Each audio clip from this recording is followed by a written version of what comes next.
रहमते रहमान का मरकज मदीना बन गया। अल्लाहुम्मा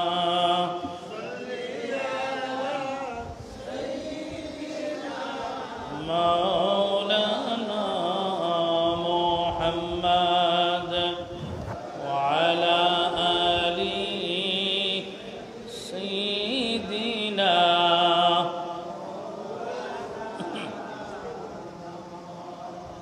अल्लाह तुमी दया करो,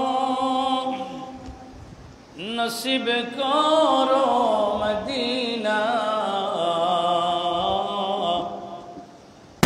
दयाल नबीजी के न देखाइया कबर देशे नियो ना। अल्लाहुम्मा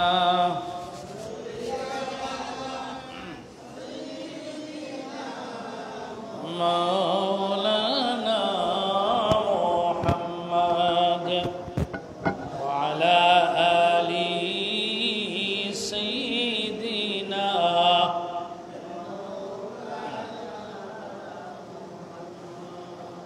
ला इलाहा इल्लल्लाह ला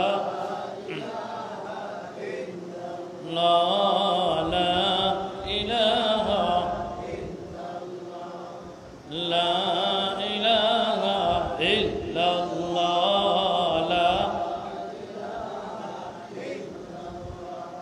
ला इलाहा इल्लल्लाह ला इलाहा सुब्हानल्लाह वल्हम्दुलिल्लाह ला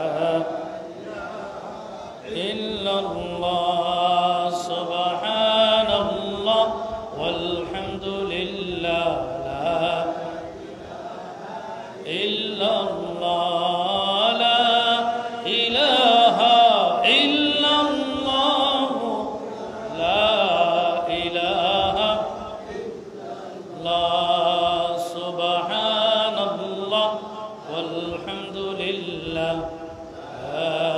इलाहा ला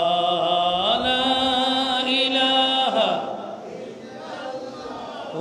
ला इलाहा इल्लल्लाह। हस्बी रब्बी जल्लल्लाह मा फी क़ल्बी गैरुल्लाह ला इल्लल्लाह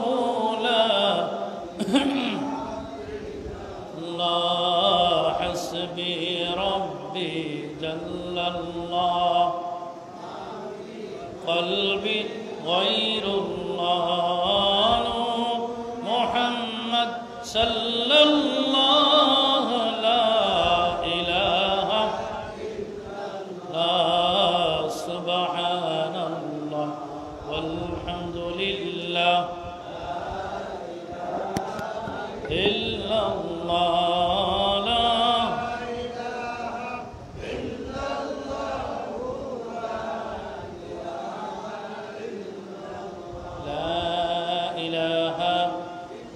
इल्लल्लाह मुहम्मदुर रसूलुल्लाह सल्लल्लाहु अलैहि वसल्लम। उपस्थित सम्मानित मुसल्लियाने केराम, मुरब्बियाने आज़म, नौजवान भाइरा, আল্লাহ সুবহানাহু ওয়া তাআলার দরবারে অসংখ্য অগণিত শুকরিয়া আদায় করি যে আল্লাহ পাক রব্বুল আলামিন আমাদেরকে পবিত্র জুমার দিন, শুক্রবার দিন, সপ্তাহের শ্রেষ্ঠ দিন জুমার নামাজ আদায়ের উদ্দেশ্যে আমরা সবাই আল্লাহর ঘর মসজিদে সমবেত হতে পেরেছি। আল্লাহ সুবহানাহু ওয়া তাআলার দরবারে কালিমাতুশ শুকর আদায় করি সবাই উচ্চ আওয়াজে একবার করে আলহামদুলিল্লাহ। লক্ষ কোটি দুরূদ ও সালাম সৃষ্টির প্রধান আকর্ষণ আফতাবে রিসালাত খতমে নবুয়ত হুজুরে পুর নূর হযরত মুহাম্মদ মুস্তাফা আহমদ মুজতবা সাল্লাল্লাহু আলাইহি ওয়াসাল্লামের উপর প্রিয় হাজরিন, আমি আপনাদের সামনে কোরআনুল কারীমের সূরা নিসা থেকে একখানা আয়াতে কারিমা তিলাওয়াত করেছি। যদি আল্লাহ রাব্বুল আলামিন আমাকে কথা বলার তৌফিক দান করেন তাহলে এই আয়াতকে সামনে রেখে খুব সংক্ষিপ্ত পরিসরে আমি আপনাদের সামনে প্রতিবেশীর হক সম্পর্কে কিছু কথা কোরআন এবং হাদিস থেকে বলার আশা পোষণ করতেছি। যদি আল্লাহ পাক তৌফিক দেন তাহলে আমরা যেন প্রত্যেকে আমলের নিয়তে শোনার এবং আমল করার তৌফিক আল্লাহ পাক দান করেন। সবাই পড়ে আমিন। ওমা তৌফিকি ইল্লা বিল্লাহ আলাইহি তাওয়াক্কালতু ওয়া ইলাইহি উনীব। ইয়ারে হাজিরিন, এই আয়াতের মধ্যে আল্লাহ রাব্বুল আলামিন 10 প্রকার মানুষের কথা আল্লাহ রাব্বুল আলামিন বলেছেন, যাদের সম্পর্কে আল্লাহর কোরআনে এই আয়াতে কারিমার মধ্যে আল্লাহ পাক বলেছেন এদের সম্পর্কে এদের সঙ্গে সুসম্পর্ক বজায় রাখা, এদের সাথে ভালো আচরণ করা, উত্তম আচরণ করা, ভালো ব্যবহার করা। আল্লাহ রাব্বুল আলামিন কোরআনুল কারীমের এই আয়াতের মধ্যে সর্বপ্রথম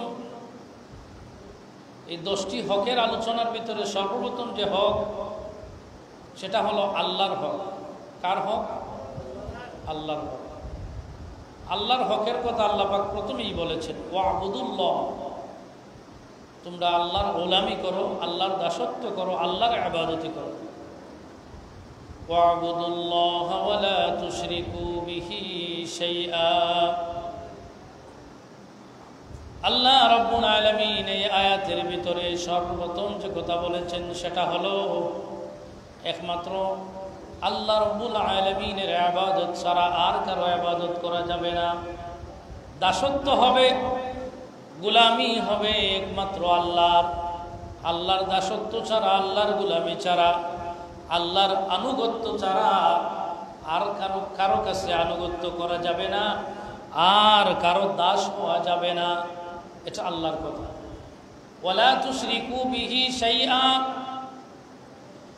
এরপরে আল্লাহ রাব্বুল আলামিন বলেন, তোমরা আমি আল্লাহর সাথে শিরিক করিও না, শরীক করিও না, কারণ শিরিক হচ্ছে সবচাইতে বড় গুনাহ। ইন্নাশ শিরকা লাযুলমুন আযীম। নিশ্চয়ই শিরিকের মতো গুনাহ এটা সবচাইতে বড় গুনাহ। লাযুলমুন আযীম, এটা হচ্ছে আল্লাহর সাথে জুলুম করা। এজন্য আল্লাহ রাব্বুল আলামিন এই 10টি হকের আলোচনার মধ্যে সর্বপ্রথম যে হকের কথা বলেছেন সেটা হলো আল্লাহর হক। আল্লাহর হক হলো একমাত্র প্রতিপালক, সৃষ্টিকর্তা হিসাবে কাকে মানব? আল্লাহকে মানব। ইবাদত হবে কার? আল্লাহ। আল্লাহর ইবাদত ছাড়া এই পৃথিবীতে আল্লাহর বান্দাবান্দি গোলাম যদি আমরা দাবি করি আর কোনো কিছুর ইবাদত করা যাবে না। এটা আল্লাহর স্পষ্ট ঘোষণা কোরআনুল কারীমের মাধ্যমে। প্রিয় হাজিরিন, এরপরে আল্লাহ রাব্বুল আলামিন বলেছেন ওয়াবিল ওয়ালিদাইনি ইহসানা। এই পৃথিবীর জমিনে আল্লাহর হকের পরে যদি আর কোনো হক থেকে থাকে, আল্লাহর হকের পরে যদি আর কারো হক থেকে থাকে, তাহলে সর্বপ্রথম হলো মা বাবার হক হলো সন্তানের উপর। কার উপর? সন্তানের উপর মাতা পিতার হক। সন্তান মা বাবার সাথে ওয়াবিল ওয়ালিদাইনি ইহসানা, উত্তম আচরণ করবে, সদাচরণ করবে, সুন্দর ব্যবহার করবে, কথা বলবে সুন্দরভাবে, আচরণ করবে সুন্দর করে। এবং মা বাবার সাথে উত্তম আচরণ করা এটা আল্লাহর হকের পরে, আল্লাহর হকের পরেই আল্লাহ রাব্বুল আলামিন মা বাবার হকের আলোচনা করেছেন।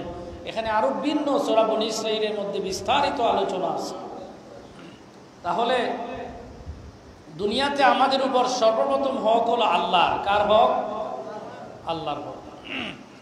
আল্লাহর হকের পরে আমাদের উপর যে হক সেটা হলো মাতা পিতার হক, মা বাবার হক। মা বাবার সাথে আপনি সুন্দর আচরণ করবেন, ভালো ব্যবহার করবেন, উত্তম আচরণ করবেন, মা বাবার সাথে ইহসান করবেন। এটা আল্লাহ কোরআনুল কারীমের মধ্যে বলে দিয়েছেন। নবীজি বলেছেন যে তোমাদের মাতা পিতাই হচ্ছে রিদার রব্বি ফি রিদাল ওয়ালিদাইন ওয়া সাখাতুর রব্বি ফি সাখাতিল ওয়ালিদাইন। তোমাদের মাতা পিতা যদি তোমাদের উপর রাজি থাকে, খুশি থাকে, আমার আল্লাহ তোমাদের উপর রাজি। আর তোমাদের মাতা পিতা যদি নারাজ থাকে, বেজার থাকে, কষ্ট পায়, মা বাবার কষ্টে আমার আল্লাহ কষ্ট পায়। এজন্য তোমাদের মা বাবা তোমাদের জন্য জান্নাত, তোমাদের মা বাবা তোমাদের জন্য জাহান্নাম। এর মানে হলো মা বাবা যদি রাজি থাকে তাহলে তোমরা জান্নাতি, আর মা বাবা যদি নারাজ হয় তাহলে তোমরা জাহান্নামী। এটা হলো স্পষ্ট কথা। তাহলে আল্লাহর হকের পরে মাতা পিতার হক। প্যারে হাজিরিন, 3 নম্বর যে হকের কথা আল্লাহ রাব্বুল আলামিন কুরআনুল কারীমের মধ্যে বর্ণনা করেছেন, ওয়াবিদিল কুরবা ওয়াল ইয়াতামা ওয়াল মাসাকিন। আল্লাহ রাব্বুল আলামিন 3 নম্বর হলো ওয়াবিদিল কুরবা, আমাদের নিকট আত্মীয়। কাদের নিকট আত্মীয়? আমাদের চাচা চাচি, ফুফা ফুফু, এরা হলো নিকট আত্মীয়। আমাদের মামা, আমাদের নানি, এই যে আত্মীয় আমাদের, এরা হলো একদম নিকট আত্মীয়, ঠিক কিনা? মা বাবার পরে নিকট আত্মীয় যারা, তাদের হক আমাদের উপর আছে না নাই? আছে। মা বাবার পরে ভাইয়ের হক ভাইয়ের উপর আছে, বোনের হক ভাইয়ের উপর আছে, চাচা চাচির হক আপনি বাতিজার উপর আছে। ইয়ারে হাজিরিন, এটা আমার কথা না, এটা আল্লাহর কোরআনের কথা। ওয়াবিদিল কুরবা এই আয়াতের ব্যাখ্যার মধ্যে, এই শব্দের ব্যাখ্যার মধ্যে অনেক বিস্তারিত আলোচনা হয়েছে। এর সারমর্ম হলো তোমরা তোমাদের নিকট আত্মীয় যারা, তাদের সাথে সদাচরণ করো, উত্তম আচরণ করো, তাদের সাথে ভালো ব্যবহার করো। নবীজি হাদিস শরীফের মধ্যে বলেছেন, যেই ব্যক্তি তার আত্মীয়ের সম্পর্ক ছিন্ন করে, আত্মীয়র সাথে সম্পর্ক ছিন্ন করে, নবীজি এরকম কথা বলেছেন, সে আমার উম্মত না। সে, তার নাম যেন আমার উম্মতের, আমি নবীর উম্মতের দফতরে তার নাম যেন না থাকে। নাউজুবিল্লাহ বলেন। আত্মীয়তার সম্পর্ক ছিন্নকারী নবীজির উম্মত না, এটা নবীজি বলছেন। কিন্তু আমরা আমাদের স্বার্থের কারণে ভাইয়ের সাথে ভাইয়ের সম্পর্ক ছিন্ন হয় কিনা? জুড়ে বলেন না কেন? ভাইয়ের সাথে ভাইয়ের সম্পর্ক আমরা ছিন্ন করি। আমাদের স্বার্থের কারণে বোনের সাথে সম্পর্ক ছিন্ন। বোন যখন বলে আমার ফরাইজ আমি চাই, তখন কি অবস্থা? শেষ, সম্পর্ক শেষ, ঠিক কিনা? প্যারে হাজিরিন, এজন্য স্বার্থের জন্য আমরা সম্পর্ক ছিন্ন করে ফেলি। সম্পর্ক ছিন্ন করা এত গুনার কাজ। নবীজি বলছেন, যেই ব্যক্তি আত্মীয়ের সাথে সম্পর্ক ছিন্ন করে, ওই ব্যক্তি আমি নবী কিয়ামতের দিন আমার উম্মত বলে আমি দাবি করব না। সে আমি নবীর উম্মত বললেও আমি তাকে উম্মতের দফতরে তার নাম লেখাবো না। কেননা সে তার আত্মীয়ের সাথে, নিকট আত্মীয়ের সাথে যার সম্পর্ক ছিন্ন করেছে, ঠিক কিনা? এজন্য প্যারে হাজিরিন, আমাদের এই বাস্তব জীবনের কিছু কথা বলতে গেলে আমার উপরও পড়বে, আপনাদের উপরও পড়বে। বিভিন্ন সময় বিভিন্ন বাড়িতে গেলে দেখা যায় এক ভাই আরেক ভাইয়ের সাথে এমন দ্বন্দ্ব, বাড়ির মধ্যখানে ওয়াল নির্ণয় করা হয়েছে, এক ভাই আরেক ভাইয়ের মুখ দেখবে না, ঠিক কিনা? এত উঁচা দেওয়াল দিছে যাতে করে উপর দিয়েও দেখা না যায়, ঠিক না বেটি? আছে না নাই? এই সম্পর্কটা ছিন্ন হওয়ার কারণ কি? বলে স্বার্থ। কি স্বার্থ ছাড়া সম্পর্ক নষ্ট হয় না। হয়তো টাকার স্বার্থ, নয়তো জায়গা জমি, এই যে মিরাসদারি, এগুলা নিয়ে আমাদের ভিতরে বেশি দ্বন্দ্ব হয়, ঠিক না বেটি? প্যারে হাজিরিন, এজন্য আত্মীয়ের সম্পর্ক ছিন্ন করা যাবে না। নবীজি বলেছেন, যেই ব্যক্তি আত্মীয়র সাথে সম্পর্ক ছিন্ন করে ওই ব্যক্তি আমার উম্মত নয়। এজন্য প্রিয়ারে হাজিরিন, এই আয়াতের ব্যাখ্যার মধ্যে অনেক লম্বা লম্বা হাদিস আনা হয়েছে। আল্লাহ রসুল সাল্লাল্লাহু আলাইহি ওয়াসাল্লাম বলেছেন, লা ইউমিনু আবদুন হাত্তা ইউহিব্বা লিজারিহি আও ক্বালা লিআখিহি মা ইউহিব্বু লিনাফসিহি আও কামা ক্বালা আলাইহিস সালাতু ওয়াস সালাম।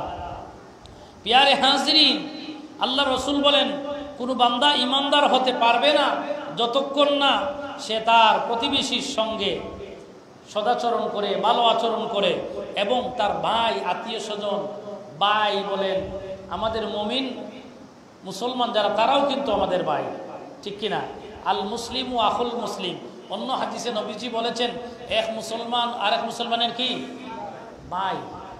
এজন্য আল্লাহর রসুল সাল্লাল্লাহু আলাইহি ওয়াসাল্লাম বলেছেন, তুমি তোমার জন্য যে জিনিসটা পছন্দ করো, তুমি তোমার জন্য যেটাকে পছন্দ করো, তোমার আরেক মুসলমান আরেক মুমিন ভাইয়ের জন্য যেন এরকম পছন্দ করো।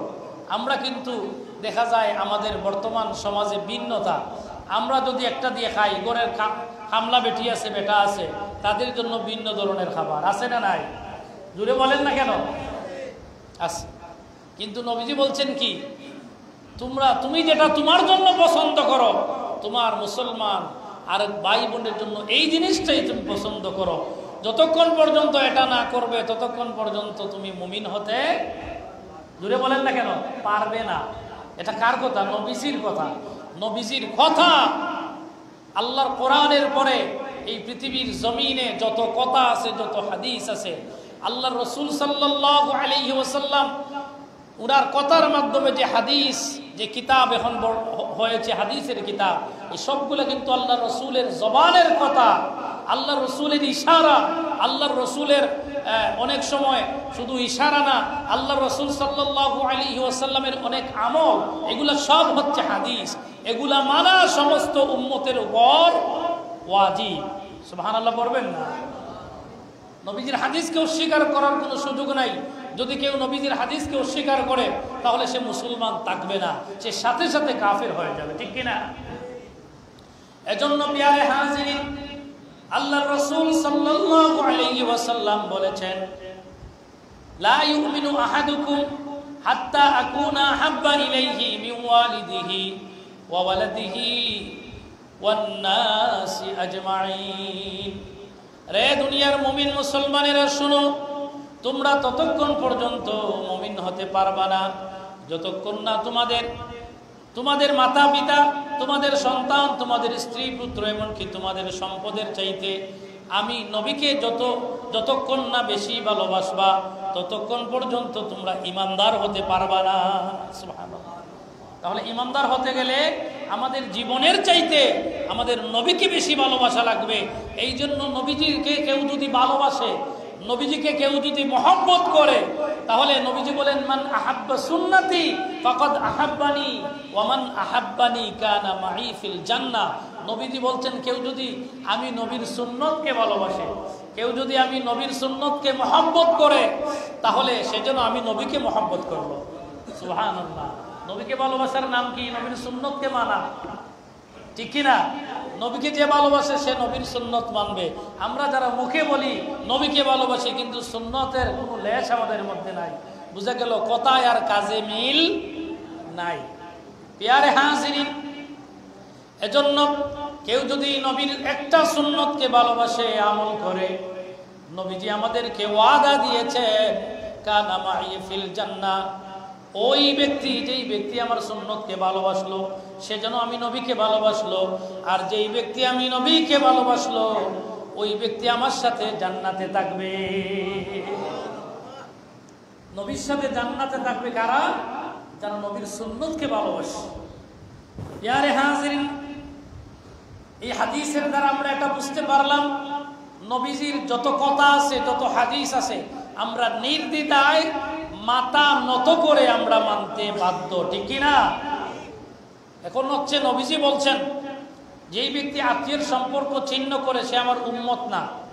এই কথা থেকে আমরা কি শিক্ষা নেব? যে আমরা যারা না বুঝে এই কাজ করেছি, না বুঝে যারা আমরা এই কাজগুলো করেছি, যদি নবীজিকে আমরা নবী মনে করি, রাসূলুল্লাহ সাল্লাল্লাহু আলাইহি ওয়াসাল্লামের অনুসারী মনে করি, কিয়ামতের দিন যদি নবীর পরিচয় আমরা আল্লাহর কাছে দিতে চাই যে আমি নবীর উম্মত, তাহলে আমরা আত্মীয়ের সাথে সম্পর্ক চিহ্ন করতে পারবো না, ভাইয়ের সাথে ভাইয়ের সম্পর্ক চিহ্ন করতে পারবো না, বোনের সাথে ভাইয়ের সম্পর্ক চিহ্ন হবে না। এই দুনিয়ার স্বার্থের কারণে কিন্তু কিয়ামতের দিন বেশিরভাগ মানুষ, আল্লাহ রসুল সাল্লাল্লাহু আলাইহি সাল্লাম বলেছেন, কিয়ামতের দিন বেশিরভাগ মানুষ জাহান্নামে যাবে দুনিয়ার লোভে পড়ে। দুনিয়ার লোভ এমন এক জিনিস, দুনিয়ার লোভ মানুষকে মানুষ রাখে না, মানুষকে জানোয়ার বানিয়ে ফেলে, ঠিক কিনা? মানুষকে জানোয়ার বানায় দুনিয়ার লোভ। এই জন্য এই দুনিয়ার অহংকার, এই দুনিয়ার প্রাচুর্য, দুনিয়ার লোভ যেন আমরা ছাড়তে পারি, আল্লাহ যেন সেই তৌফিক দেন, পড়ি আমিন। তাহলে আমি বলতেছিলাম ওয়াবিদিল কুরবা, আমাদের নিকট আত্মীয় যারা, তাদের হক আমাদের উপর আছে না নাই? ভাইয়ের হক ভাইয়ের উপর আছে না নাই? বোনের হক ভাইয়ের উপর আছে না নাই? আছে। ইসলামও দিয়েছে, সরকারি আইনেও আছে না নাই? আছে। প্রিয় হাজিরিন, তাহলে আমরা যদি ইসলাম মানি, আমরা যদি কোরআন এবং হাদিস মানি, তাহলে আমরা আমাদের ভাইয়ের হক আমরা ফেলে দিতে পারি না। আমাদের বোনের হক আমাদের উপর আছে, আমরা এটা ফেলে দিতে পারি না, এটা আমরা মানতে বাধ্য। প্রিয় হাজিরিন, এজন্য আল্লাহর রাসূল সাল্লাল্লাহু আলাইহি ওয়াসাল্লাম এমনভাবে কঠোরভাবে বলে গিয়েছেন যে ভাই বোনের সম্পর্ক, নিকট আত্মীয়ের সম্পর্ক ছিন্ন করা যাবে না, কখনো যাবে না। এমনও কথা এসেছে যে কোনো ভাই যদি কোনো ভাইয়ের সাথে, এক ভাই আরেক ভাইয়ের সাথে যদি রাগ করে, গুসা করে, 3 দিন পর্যন্ত কথা না বলে, আল্লাহ রসুল সাল্লাল্লাহু আলাইহি ওয়াসাল্লাম বলেছেন আল্লাহর রহমতের ফেরেশতা তাদেরকে লানত করতে থাকে, অভিশাপ দিতে থাকে। নাউজুবিল্লাহ বলবেন না? কিন্তু আমরা এরকম 3 দিন না 3 বছর, যুগ যুগ চলে যায়, এক ভাই আরেক ভাইয়ের চেহারা দেখতে পারে না, এরকম আছে না নাই? আছে না নাই? প্রিয় হাজির, এগুলা করা যাবে না। আল্লাহ সুবহানাহু ওয়া তাআলা এখানে 10টি হকের ওয়াজ করেছেন, সরাসরি আল্লাহর কোরআন থেকে বলতেছে। প্রথম হক হলো আল্লাহর হক। কার হক? আল্লাহর হক। দ্বিতীয় হক হলো মা বাবার হক। সন্তানের উপর মা বাবার হক আছে না নাই? আছে না নাই? আল্লাহর পরে, আল্লাহর কোরআন বলতেছে আল্লাহর পরেই হচ্ছে মা বাবার হক। ওয়াবিল ওয়ালিদাইনি ইহসানা, তোমরা তোমাদের মাতা পিতার সাথে ইহসান করো, সদাচরণ করো, উত্তম আচরণ করো, সুন্দরভাবে কথা বলো, সুন্দর ব্যবহার করো। সুবহানাল্লাহ বলেন। 3 নম্বরে ওয়াবিদিল কুরবা, এবং আত্মীয়, নিকট আত্মীয় যারা, তাদের সাথে সদাচরণ করো, তাদের সাথে উত্তম আচরণ করো, ভালো ব্যবহার করো, এবং তাদের সাথে আত্মীয়ের সম্পর্ক বজায় রাখো। সুবহানাল্লাহ। 4 নম্বর হলো ওয়াল ইয়াতামা ওয়াল মাসাকিন, এতিম এবং মিসকিন, যাদের মা নাই বাবা নাই, তাদেরকে কি বলি আমরা? এতিম। আমরা কিন্তু অনেকেই, মুসলমান নামের কলঙ্ক অনেকেই আছে, এতিমের মালটা পর্যন্ত মারিয়া খায়। আছে না নাই? আছে না নাই? প্রিয় হাজিরিন, দেখেন এই 10টা হকের ভিতরে আল্লাহ রাব্বুল আলামিন কোরআনে এনেছেন এতিমদের হক আমাদের উপর আছে না নাই? মিসকিন, একদম গরিব ফকিরের হকও আমাদের উপর আছে না নাই? আমরা 10 টাকা 20 টাকা 50 টাকা যদি দেই, আমরা মনে করি আমরা তাদের উপর কি করতেছি? করুণা, তাদেরকে আমরা দয়া করতেছি। কিন্তু না, আল্লাহ যে আপনাকে যে রিজিক দিয়েছেন, যে সম্পদ দিয়েছেন, আল্লাহ রাব্বুল আলামিন যে সম্পদের পাহাড়ের মালিক আপনাকে বানাইছেন, আল্লাহর কোরআন বলতেছে এতিম মিসকিন গরিবের হক আপনার উপর আছে। আছে না নাই? জুড়ে বলেন, আছে না নাই? কিন্তু আমরা যখন দান করি, আমরা মনে করি যে আমরা তাদেরকে করুণা করতেছি, আমরা তাদেরকে দয়া করতেছি। প্রিয় হাজিরিন, না, এটা আমাদের উপর তাদের হক। ঠিক না বেটি? যাকাত যে আমরা আদায় করি, এই যাকাতটা সুন্নত না ফরজ? ফরজ। নামাজ যেরকম ফরজ, রোজা যেরকম ফরজ, যাকাতটাও কি? জুড়ে বলেন, ফরজ। এই ফরজ জিনিসটা আমরা যাদেরকে দান করব, যাদেরকে দিব, এদেরকে আমরা করুণা করি না, দয়া করি না, বরঞ্চ তাদের অধিকার তাদেরকে আমরা দান করি। ঠিক না বেটি? এটা হচ্ছে যাকাত, হচ্ছে তাদের অধিকার, আমরা তাদের অধিকার তাদেরকে ফিরাইয়া দেই। তাহলে এই অধিকারের মাধ্যমে আমার লাভ কি? বলে আমি গুনাহ থেকে বাঁচলাম। কারণ আমার যদি সম্পদের ভিতরে যাকাতের মাল অবশিষ্ট থাকে, 1 টাকাও যদি অবশিষ্ট থাকে, রাসূলুল্লাহ সাল্লাল্লাহু আলাইহি ওয়াসাল্লাম বলেছেন 1টা টাকা যদি কারো যাকাতের মাল তার সম্পদের ভিতর থেকে যায়, তো হিসাব না করে যদি যাকাত আদায় করে, আল্লাহর রাসূল সাল্লাল্লাহু আলাইহি ওয়াসাল্লাম বলেন তার পুরো সম্পদটাই নাপাক হয়ে যায়। নাউযুবিল্লাহ পড়বেন না? সম্পদটা নাপাক হয় কিসের কারণে? যাকাত আদায় না করার কারণে। কিন্তু এরকম বহু আমরা আছি, আমরা হাতের আন্দাজে কিছু দান করলাম, অথবা মিডিয়া, বর্তমানে প্রিন্ট মিডিয়া নাই, এখন বেশিরভাগ অনলাইনে কাজ চলতেছে, আমরা কয়েকটা চ্যানেল আনলাম, কিছু কাপড় চোপড় বাটলাম, অথবা নগদ কিছু অর্থ দিলাম, ভিডিও হইল, সারা বাংলাদেশের মানুষ দেখলো, আমাদের যাকাত আদায় হইল। এরকম নি কথা? যাকাতটা কি এরকম নাকি? না, যাকাতটা এরকম না। যাকাত আপনি যেরকম ভাবে ব্যবসা বাণিজ্য করেন, ক্যালকুলেশন করে করে আপনার ব্যবসার হিসাব করেন, আপনি চাকরি করেন, আপনাকে যেরকম ভাবে হিসাব করে আপনার বেতন দেওয়া হয়, হিসাব করে দেওয়া হয় না। আপনি 1 মাস একজনের করে রোজে কাজ করছেন, আপনি 30 দিনের পরে হিসাব করে আনবেন না, বেহিসাব টাকা আনবেন, হিসাব করেই আনবেন। ঠিক তেমনি ভাবে আপনি যখন যাকাত আদায় করবেন, আপনার পুরো সম্পদের হিসাব আপনি করে এরপরে যাকাত আদায় করবেন। এটা হচ্ছে রাসূলুল্লাহ সাল্লাল্লাহু আলাইহি ওয়াসাল্লামের কথা। আল্লাহর কোরআনের এই আয়াতের তাফসীর খুলে দেখুন, তাফসীরে মাযহারি খুলুন, তাফসীর ইবনে কাসির খুলুন, এই আয়াতের অনেক ব্যাখ্যা, অনেক লম্বা ব্যাখ্যা দেওয়া হয়েছে। আমি আজকে শুধু শুক্রবারে এই আয়াতের ব্যাখ্যা করে শেষ করতে পারবো না, আমি মূল কথাগুলা বলতেছি। প্যারে হাজিরিন, তাহলে আমরা যাকাত আদায় করব ক্যালকুলেশন করে, হিসাব করে করে। এখানে যদি 1টা টাকা যাকাতের অবশিষ্ট আপনার সম্পদের ভিতরে থেকে যায়, তাহলে রাসূলুল্লাহ সাল্লাল্লাহু আলাইহি ওয়াসাল্লামের ভাষ্য অনুযায়ী, হাদিস অনুযায়ী আপনার পুরো সম্পদটাই নাপাক হয়ে গেছে। ঠিক না বেঠিক? তাহলে যাদের উপর যাকাত ফরজ, আমরা যেন যাকাতটা হিসাব করে দেই। হাতের আন্দাজে দিলে যাকাত আদায় হবে না, আদায় হবে না। যাকাত দেওয়ার পরে যে সওয়াব পাওয়া যায়, এই সওয়াবও হবে না। প্যারে হাজিরিন, এজন্য আসুন যারা যাকাত আদায় করবো, আমরা যেন হিসাব করে করে যাকাত আদায় করব। তাহলে এতিম এবং মিসকিনের হক আছে না নাই? আছে। এগুলা হচ্ছে আমাদের উপর তাদের হক, তাদের প্রাপ্য। আমরা যেন তাদের প্রাপ্য তাদের হাতে তুলে দেই, এবং তাদের প্রাপ্যগুলো দিতে যেন আমরা মনে করি না যে আমরা তাদেরকে দয়া করতেছি। ঠিক না বেটি? অনেকেই যাকাত দেয়, যেই গরিব মানুষগুলা তাদের কথা মেনে চলে তাদেরকে দেয়। ঠিক না বেটি? আমাদের অনেকেরই আছে, যেমন হুটুর বেশ শূন্যওয়ালা কিছু মানুষ আছে। ঠিক না বেটি? যদি হাকে ডাকে তারে পাই, তারে যাকাত দেই, ফিতরা দেই, আমাদের যত ধরনের টাকা পয়সা আছে তাদেরকে দেই। ঠিক না বেটি? না, এরকম যদি আমরা করি, তাহলে যাকাতটা আদায়, আপনি তো এটা হচ্ছে আপনার বিনিময় হয়ে গেল। যাকাতটা যখন দিবেন, আপনার যাকাতের বিনিময় নেওয়া যাবে না। আপনি যাকাত একজনকে দিলেন আর মনে মনে ভাবলেন তারে আমার সুবিধা অসুবিধায় ভাবা লাগবো, আর না তোরে দিতাম না। এরকম আছে না নাই? আছে, অনেক আছে। না, এরকম হলে চলবে না। যাকাতটা কিন্তু তার অধিকার, তার প্রাপ্য। আমি তার প্রাপ্য তার হাতে তুলে দিব, সে বিনিময়ে আমাকে কাজ করবে, তাহলে তো এটা বিনিময় হয়ে গেল, এটাকে যাকাত আর রইল নি। যে জুড়ে বলেন না কেন? এজন্য প্যারে হাজিরিন, আমরা যেন যাকাতটা আদায় করার সময় কোরআন এবং হাদিস অনুযায়ী কিছু চিন্তা ধারণা করে এবং ক্যালকুলেশন করে, হিসাব করে যেন আমরা এতিম এবং মিসকিনের মাল তাদের হাতে আমরা তুলে দেই। আল্লাহ যেন সেই তৌফিক দেন, পড়ি আমিন। এরপরে আল্লাহ কোরআনে বলেন ওয়াল জারিদিল কুরবা ওয়াল জারিল জুনুব। এরপরে এসেছে নিকট প্রতিবেশী, দূর প্রতিবেশী।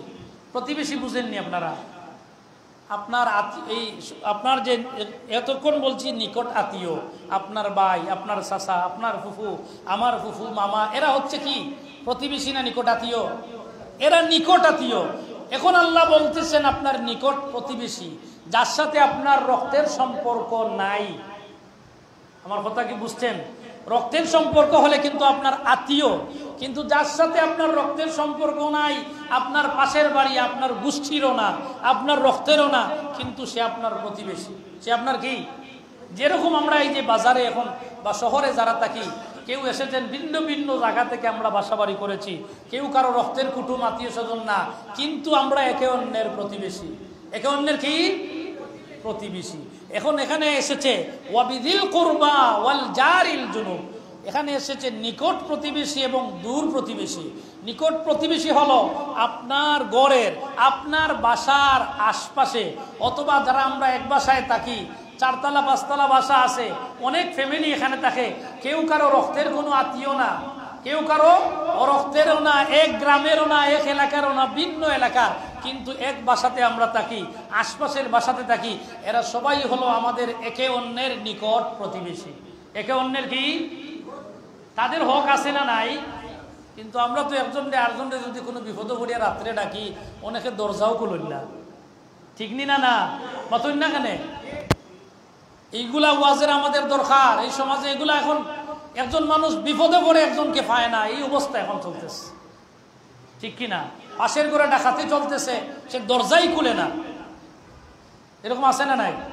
কিন্তু আল্লাহ রাব্বুল আলামিন বলতেছেন ওয়াবিদিল কুরবা ওয়াল ইয়াতামা ওয়াল মাসাকিন ওয়াল জারিল কুরবা ওয়াল জারিল জুনুব। আল্লাহ বলতেছেন তোমাদের প্রতিবেশী, নিকট প্রতিবেশী, দূর প্রতিবেশী, উভয়ের হক তোমাদের উপর আছে। সুবহানাল্লাহ একবার পড়ার ইচ্ছা হয় না? তাহলে হক কি আমরা আদায় করিনি? আপনার ঘরে গুস্তের তরকারির সময় শেষ, গুস্তের তরকারি রাঁধছেন, গরুর মাংস, গ্রান আছে না নাই?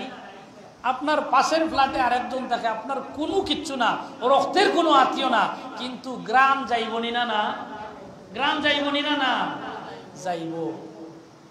রাসূলুল্লাহ সাল্লাল্লাহু আলাইহি ওয়াসাল্লাম বলেছেন তোমরা এরকম সম্পর্ক প্রতিবেশীর সাথে সম্পর্ক গড়ে তুলো, যদি কোনো কিছু ভালো রান্না করো, একটা বাটি অন্তত কিছু জুল হলেও, একটু মাংস, 1-2 টুকরা আলু হোক, যাই হোক, তরকারি একটু দিয়ে পাঠাও।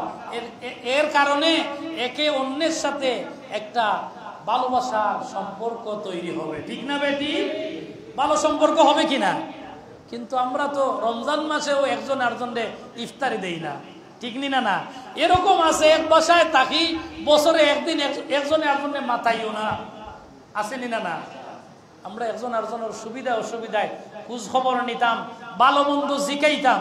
এটা হলো একজন, আমরা প্রতিবেশী হিসাবে আমাদের একজনের অধিকার অন্যজনের উপর আছে না নাই? ওখান পর্যন্ত তা হোক, সময় শেষ হয়ে গেছে। প্রতিবেশীর হক সম্পর্কে আগামী শুক্রবার ইনশাআল্লাহ আরো বিস্তারিত আলোচনা হবে, কারণ প্রতিবেশীর হক সম্পর্কে আলোচনার এখন দরকার আসেনি না নাই?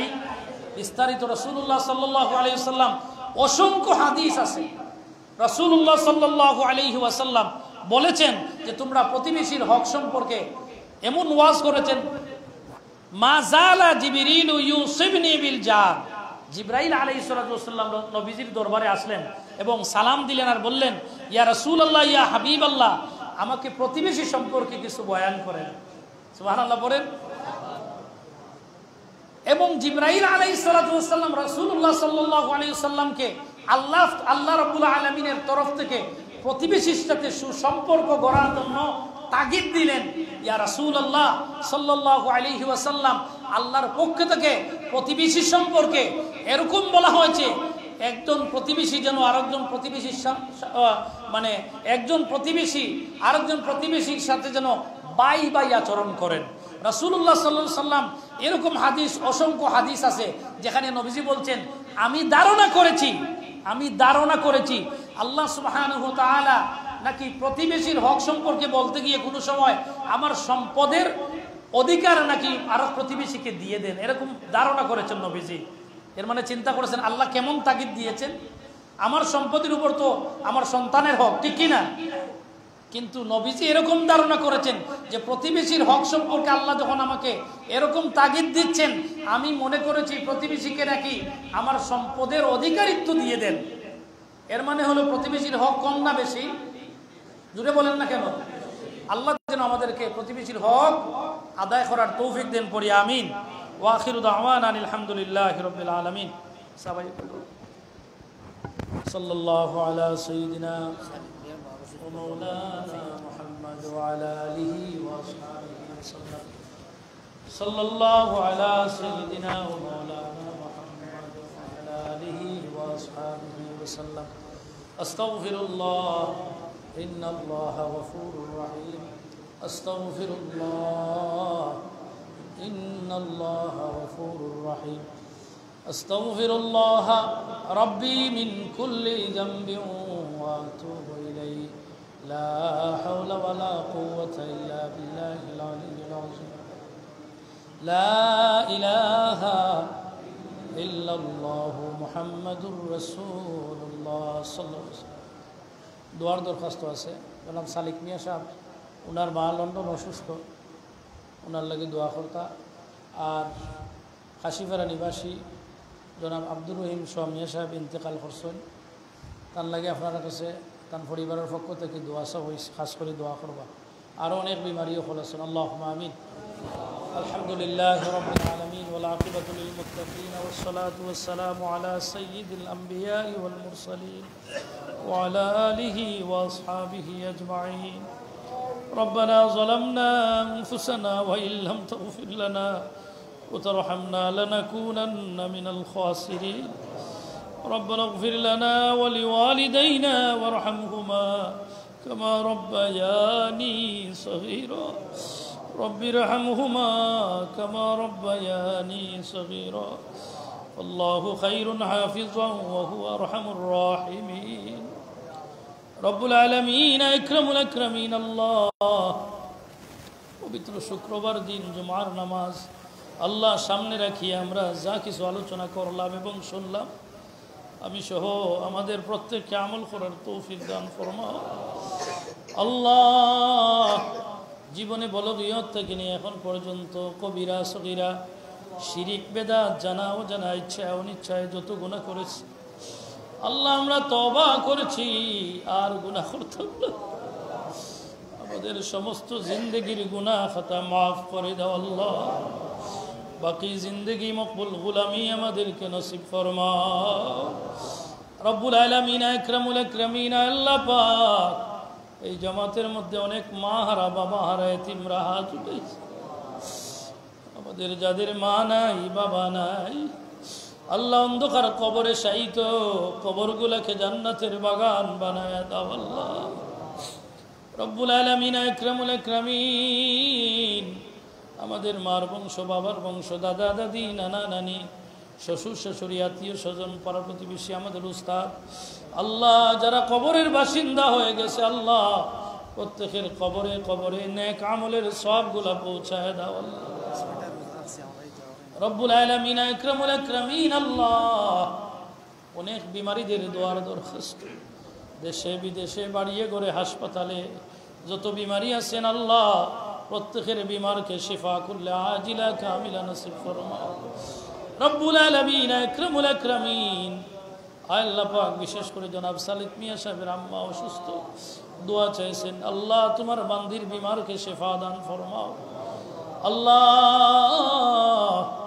আমাদের বাড়িয়ে করে অনেক বিমারি আছে আল্লাহ, এই জমাতের মধ্যে অনেক বিমারিরা হাত উঠাইছি রে, আমাদের কলবি আসলি আমলি যত বিমার আছে শিফা দান ফরমাও আল্লাহ। আমাদেরকে বেশি বেশি করে নেক আমল করার তৌফিক দান ফরমাও আল্লাহ। 5 ওয়াক্ত নামাজ জামাতের সহিত আদায় করার তৌফিক দেন রব্বুল আলামিন আকরামুল আকরামিন। আল্লাহ তোমার বান্দা জনাব আব্দুর রহিম শাহ মিয়া সাহেব আল্লাহ আল্লাহ কিছুদিন আগে ইন্তেকাল করেছেন আল্লাহ, তোমার বান্দার পক্ষ থেকে দোয়া চাওয়া হয়েছে আল্লাহ তোমার বান্দার কবরকে জান্নাতের বাগান বানায় দাও আল্লাহ।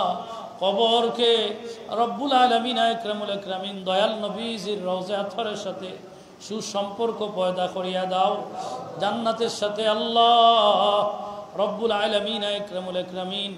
জান্নাতের সাথে কবরের আল্লাহ রব্বুল আলামিন একটা সম্পর্ক পয়দা করো আল্লাহ, কবরটাকে জান্নাতের বাগান বানায় দাও রব্বুল আলামিন। আরো অনেকের দোয়ার দরখাস্ত, তোমার এক বান্দা দোয়া চেয়েছে, তোমার বান্দার মকসুদকে তুমি পুরা করে দাও আল্লাহ রব্বুল আলামিন আকরামুল আকরামিন।